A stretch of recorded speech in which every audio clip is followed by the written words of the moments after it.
Di antara karunia Allah, Allah memudahkan hambanya untuk beramal dengan amalan ringan namun diganjar dengan rumah di surga.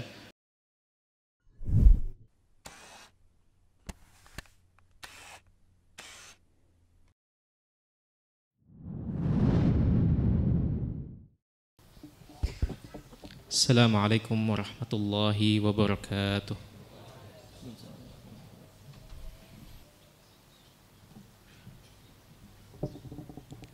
Alhamdulillah. Alhamdulillahilladzi bi ni'matihi tatimmus shalihat. Wa ashhadu an la ilaha illallah wahdahu la syarika lahu rabbul ardi was samawat. Wa ashhadu anna nabiyyana wa qudwatana Muhammadan abduhu wa rasuluhu wa huwa afdalu man sara'a ilal khairat. Allahumma salli wa sallim wa barik alaihi wa ala alihi wa ashabihi ahli taqwa wa salihat. Amma ba'd, fa usikum wa nafsi bi taqwallahi faqad fazal muttaqun. Ma'asyiral muslimin rahimakumullah.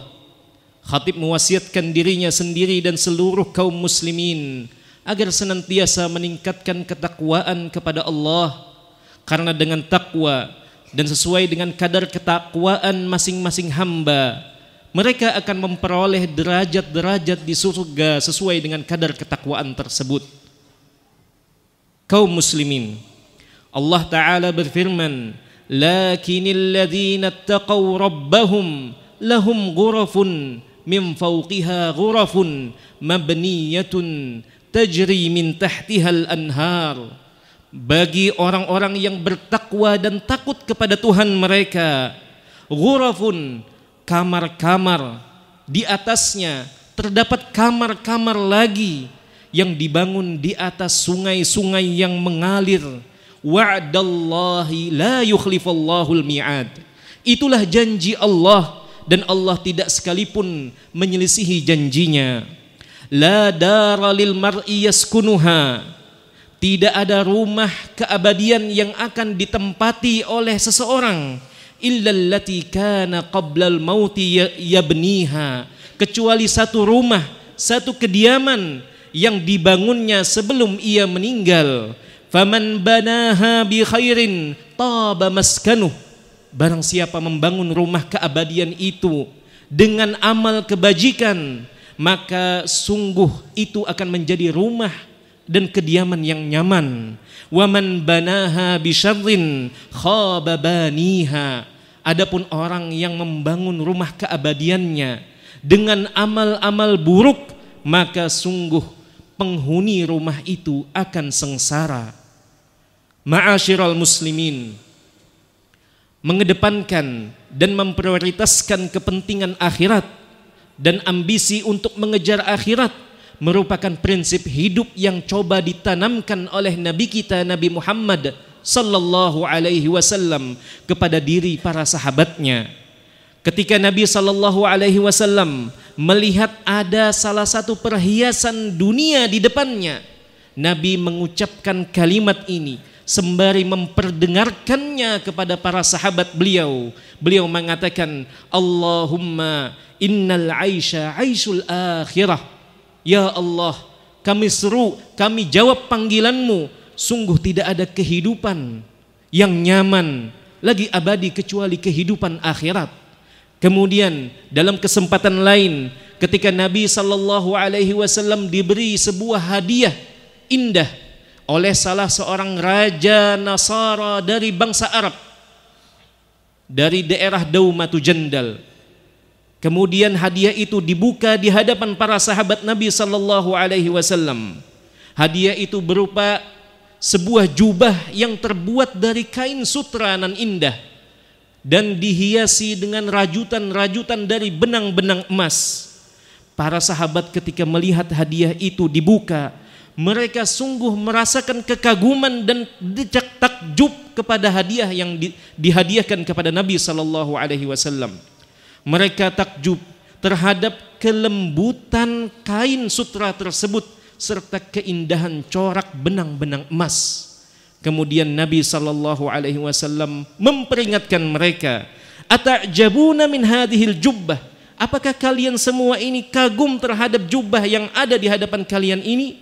Kemudian Nabi mengingatkan dan merubah orientasi yang awalnya dilihat oleh para sahabat Nabi SAW. Beliau bukakan tabir yang menghalangi selama ini dan dikaitkan dengan kehidupan akhir. Beliau mengatakan, walladzi nafsu Muhammadin biyadih, demi zat yang jiwa Muhammad berada dalam genggaman tangannya, lamanadilu Sa'ad bin Mu'adz ahsanu min hadza.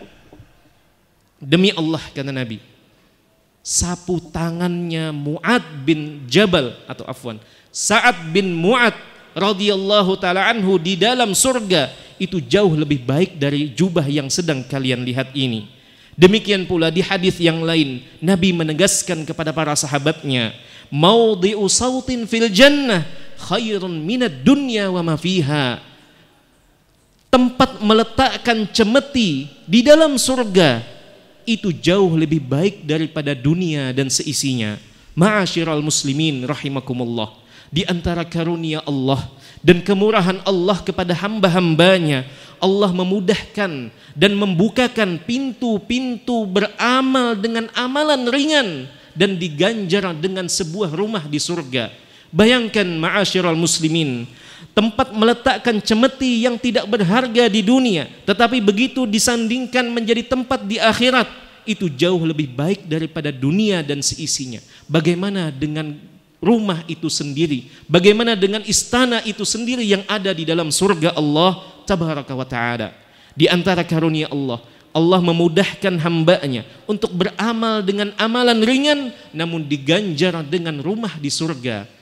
Ma'asyiral muslimin, tentunya setiap orang yang beriman kepada Allah dan hari akhir tertarik dan antusias untuk mengetahui apa saja amal-amal ringan tersebut yang tidaklah dilakukan dengan keikhlasan kepada Allah tabaraka wa ta'ala, mengejar pahala dari Allah, melainkan akan mendapatkan ganjarannya karena Allah tidak menyelisihi janjinya. Ma'asyiral muslimin, amalan yang pertama yang berbuah rumah di surga bagi siapa saja yang melakukannya adalah az-zahabu ilal masjid, pergi menuju masjid, rumah Allah.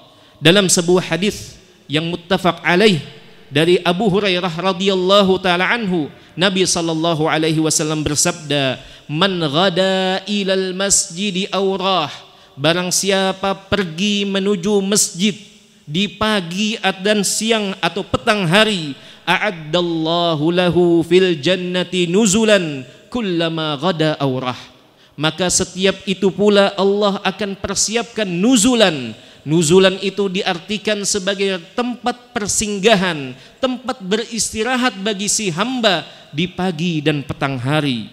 Amalan yang kedua adalah saddul furjati fi shaff, adalah menutup celah kosong di dalam sebuah shaf salat. Hal ini berdasarkan sebuah hadis Nabi sallallahu alaihi wasallam. Beliau bersabda, man sadda furjatan fi shaffin rafa'ahu Allahu biha darajah wa bana lahu baitan fil jannah. Barang siapa menutup satu celah dari shaf salat, maka Allah akan meninggikan dengannya satu derajat di surga dan akan membangunkan satu rumah di dalam surga. Hadis ini dikeluarkan oleh Ibnu Abi Syaibah dan Tabrani. Amalan yang ketiga adalah salat rawatib. Hal ini berdasarkan hadis Nabi sallallahu alaihi wasallam yang berbunyi, man shallas natai asyrata rak'atan kulla yaumin tatawwu'an ghaira faridatin banallahu lahu baitan fil jannah. Barang siapa rutin melaksanakan 12 rakaat salat sunnah selain salat wajib, maka Allah akan mengganjarnya dengan sebuah rumah baginya di dalam surga. Hadis ini dikeluarkan oleh Imam Muslim. Ma'asyiral muslimin rahimakumullah, adakah di antara kita yang menganggap 3 amalan ini adalah amalan yang berat? Adakah di antara kita yang menganggap menutup celah di antara shaf ketika celah itu terbuka merupakan amalan yang berat, yang membutuhkan usaha, tenaga dan harta yang lebih? Demi Allah, tidaklah. Itu semua adalah amalan-amalan ringan. Menjaga sholat sunnah 12 rakaat sunnah rawatib sebelum dan sesudah sholat fardu, itu merupakan hal yang dapat dilakukan dan dimampu oleh siapa saja, tua, muda, anak kecil maupun orang tua. Ma'asyiral muslimin rahimakumullah. Amalan yang keempat yang berbuah rumah di surga adalah salatud duha. Mengamalkan salat duha sebanyak 4 rakaat. Hal ini berdasarkan hadis Nabi sallallahu alaihi wasallam, man sallat duha arba'an wa qabla al-ula arba'an yubniya lahu baitun fil jannah. Barang siapa merutinkan dan mengamalkan salat duha sebanyak 4 rakaat dan salat sunnah sebelum zuhur 4 rakaat, bunya lahu baitun fil jannah, maka akan dibangunkan satu buah rumah di dalam surga. Ma'asyiral muslimin rahimakumullah. Amalan yang kelima adalah tarkul mira, meninggalkan debat kusir, debat yang tidak mendatangkan manfaat, debat yang hanya buang-buang waktu. Hal ini berdasarkan sebuah hadis dari Nabi sallallahu alaihi wasallam, ana za'imun bi baitin fi rabadil jannah liman tarakal mira'a wa in kana muhiqqa.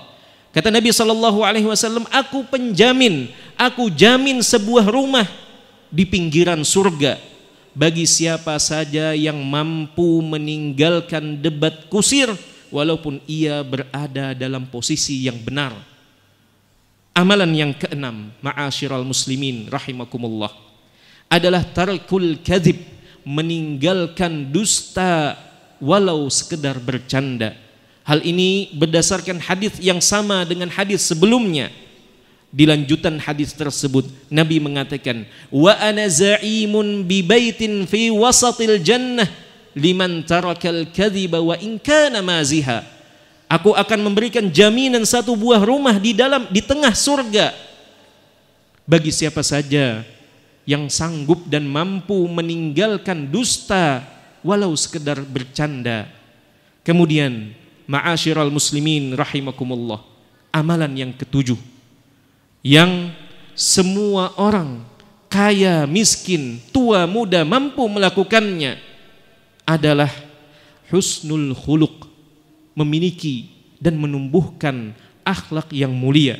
Hal ini berdasarkan hadis Nabi sallallahu alaihi wasallam di penghujung dari hadis yang sebelumnya, wa bi baitin fi a'lal jannah liman hasuna khuluquhu, dan aku akan menjamin sebuah rumah di bagian tertinggi surga bagi siapa saja yang mampu memiliki akhlak yang mulia.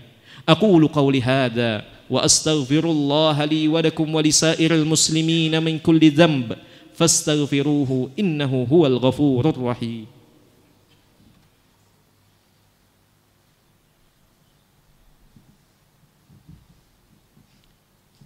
Alhamdulillahi wa kafa wassalatu wassalamu ala rasulinal mustafa wa man iktafa atharahu ila yaumil jaza, amma ba'd. Ma'asyiral muslimin rahimani wa rahimakumullah. Amalan yang berikutnya, amalan ke-8, yang mana amalan ini adalah amalan yang ringan dan dimampui oleh siapa saja di antara hamba-hamba Allah yang betul-betul beriman kepada janji-janji Allah. Hal ini berdasarkan sebuah hadis dari Nabi sallallahu alaihi wasallam. Amalan ke-8 ini adalah ada 4 amalan yang jika digabungkan akan mendatangkan sebuah istana yang begitu indah. Luarnya terlihat dari dalam dan dalamnya terlihat dari luar. Di mana amalan yang pertama adalah it'amut ta'am, memberi makan orang lain. Digabung dengan linul kalam, bertutur kata yang lembut. Digabung dengan senantiasa mengamalkan puasa sunnah. Dan yang terakhir adalah qiyamul lail, salat malam. Keempat amalan ini apabila dirutinkan dan diamalkan oleh seorang hamba, ia akan mendapatkan rumah di dalam surga Allah tabaraka wa taala, yang rumah ini digambarkan dalam hadis Nabi sallallahu alaihi wasallam berikut. Inna fil jannati ghurfatan, sungguh di dalam surga nanti ada sebuah bangunan, sebuah kamar, yura zahiruha min batiniha wa batinuha min zahiriha. Rumah ini atau kamar ini, sisi luarnya dapat melihat ke dalam dan dari dalam bisa melihat keluar. Saking indahnya bangunan tersebut. A'addahallahu, Allah mempersiapkan bangunan tersebut liman at'amat ta'am, bagi hambanya yang memberi makan, wa alanal kalam, dan memperhalus tutur katanya, wa taba'as siyam, dan terus merutinkan puasa, wa shalla wan nasu niyam, dan melaksanakan salat malam sementara orang-orang terlelap tidur. Ma'asyiral muslimin rahimakumullah. Amalan yang kesembilan adalah kalimatul istirja wal hamd. Adalah kalimat istirja, mengucapkan inna lillahi wa inna ilaihi raji'un, disertai dengan puji-pujian kepada Allah. Hal ini berdasarkan sebuah hadis dari Nabi sallallahu alaihi wasallam, inna man hamidallaha wastarja' inda mauti waladihi amarallahu malaikatahu ayyabnu lahu baitan fil jannati wa yusammuhu baital hamdi. Barang siapa, kata Nabi sallallahu alaihi wasallam, memuji Allah dan mengucapkan inna lillahi wa inna ilaihi raji'un ketika mendapati anaknya meninggal dunia, maka Allah tabaraka wa ta'ala akan langsung memerintahkan malaikat-malaikatnya untuk membangunkan sebuah istana di dalam surga. Kemudian mereka menamakan istana itu sebagai istana pujian, Baitul Hamdi. Ma'asyiral muslimin rahimakumullah. Amalan yang terakhir yang mendatangkan sebuah rumah di dalam surga Allah tabaraka wa ta'ala, yang tentunya jauh berkali-kali lipat lebih baik daripada dunia dan seisinya, adalah binaul masjidi lillahi ta'ala, adalah membangun masjid di dunia yang akan diganjar oleh Allah tabaraka wa ta'ala dengan istana di surga. Hal ini berdasarkan hadis Nabi sallallahu alaihi wasallam, man bana lillahi masjidan banallahu lahu baitan fil jannah. Barang siapa membangunkan sebuah rumah ibadah di bumi, maka Allah tabaraka wa ta'ala akan membangunkan sebuah rumah baginya di dalam surga. Dalam hadis atau dalam riwayat yang lain dari hadis ini, Nabi mengatakan, man bana lillahi masjidan walau kamafhasi qatatin. Barang siapa membangunkan masjid walaupun hanya seukuran sarang burung, ia ikut serta dalam pembangunan masjid tersebut, banallahu lahu baitan fil jannah, maka Allah juga tetap akan membangunkan bagi hamba yang mampunya membangunkan hanya sebagian dari masjid tersebut, Allah akan mengganjarnya dengan sebuah rumah di surga. Hada wa sallu wa sallimu ala al-mab'uthi rahmatan lil alamin kama qala Allah ta'ala fi muhkami tanzilihi, innallaha wa malaikatahu yusalluna 'alan nabi ya ayyuhalladzina amanu sallu 'alaihi wa sallimu taslima. Allahumma salli ala Muhammadin wa ala ali Muhammadin kama sallaita ala Ibrahim wa ala ali Ibrahim wa barik ala Muhammadin wa ala ali Muhammadin kama barakta ala Ibrahim wa ala ali Ibrahim innaka Hamidum Majid. Allahumma arda 'anil khulafa'ir rasyidin Abi Bakrin wa Umar wa Uthman wa Ali wa an sa'iris sahabati ajma'in wa anna ma'ahum bijudika wa karamika ya akramal akramin. Allahumma ighfir lil muslimina wal muslimat wal mu'minina wal mu'minat al ahya'i minhum wal amwat innaka sami'un qaribun mujibud da'awat. Allahumma ati nufusana taqwaha wa zakkiha anta khairu man zakkaha أنت وليها ومولاها. اللهم أصلح أئمتنا وولاة أمورنا ووفق ولي أمرنا لما تحب وترضى. اللهم اجعل هذا البلد آمنا مطمئنا ورخاء وسائر بلاد المسلمين. ربنا آتنا في الدنيا حسنة وفي الآخرة حسنة وقنا عذاب النار. وآخر دعوانا أن الحمد لله رب العالمين وأقم الصلاة. Terima kasih. Jazakumullah khairan wa barakallahu fikum. Video ini dibuat atas partisipasi dari donasi Anda. Semoga menjadi amal jariah bagi Anda semuanya.